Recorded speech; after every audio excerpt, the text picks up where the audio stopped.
So here are a few important things to think about when training lateral raises for hypertrophy. Now, a lot of people do lateral raises in really ridiculous ways. Some of the main ones being using a bunch of junk volume, swinging stuff around aimlessly, working in like 20 plus rep ranges because, the side delts are a small muscle. They respond better to high reps. None of that stuff is actually provable or true in any way. The side delts can be trained like any other muscle in the world. And when you guys watch how I'm going to perform them here, you guys will see exactly why. So I'm using a back support here because the importance of external stabilization is that I'm actually able to get more out of my side delt while recruiting less other tissues. So lumbar, hamstrings, I'm not recruiting all these other tissues to assist with the lift. So when I do my side delt stuff here, you'll see I'm using 35 pounds. This is weight I actually can use. I'm not cheating and using 45 or 50 pounds or whatever because that wouldn't be reasonable. So I'm using what I'm able to use. I've aimed to get stronger, progressively overload over time, and we'll do a working set with a very, very reasonable degree of technique, but an incredible level of intensity. And here we go.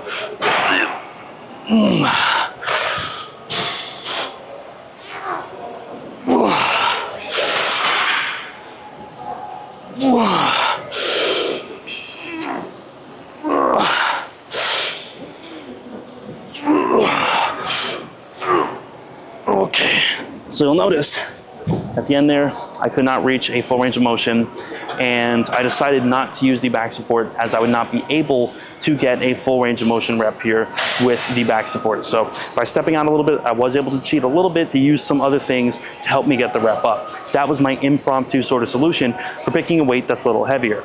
Now, I'm gonna pick a lighter weight for my next set, my back off set. I'm gonna pick the 30s, and I'm gonna use the stabilization. So it doesn't matter that much because like I said, intensity is the be all end all. So if you run into a situation like that, best thing to do is just to kind of focus on getting the weight up to actually complete the movement, complete the lift, and train with intensity. So if I know I'm using the wall and I'm gonna get 2 reps, it's not something I wanna do. So I'm gonna find a way to make it easier just for the time being as a quick rudimentary fix to complete the set.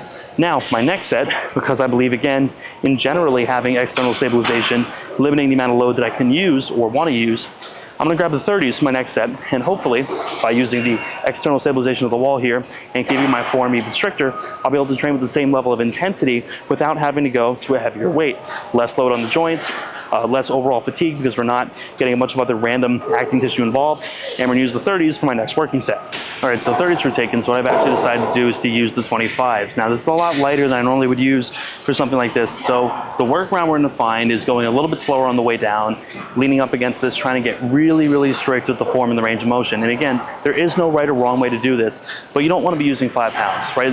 There does have to be a point where you are getting stronger over time. So there is a little bit of variance, and you guys will see it here. This next set technique-wise is gonna be a lot better. However, the intensity will be the same. So it's not that either of these are better or worse, it's just that they're very different. So here's 25 pounds. No momentum at all. About 3 seconds on the way down.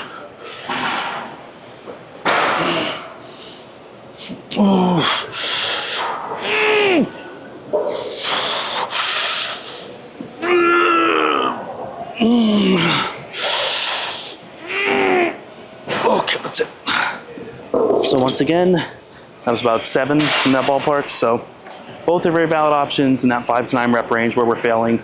But the main thing, the main factor that makes lateral raise training different nowadays than it was, say, in the past, is training very heavy, very close proximity to failure, and treating them like any other muscle. So you could do this with the chest. You could do a set of 5 reps, like I did at the beginning, a little dirtier, a little bit of more momentum, whatever you might need to do to get that intensity up.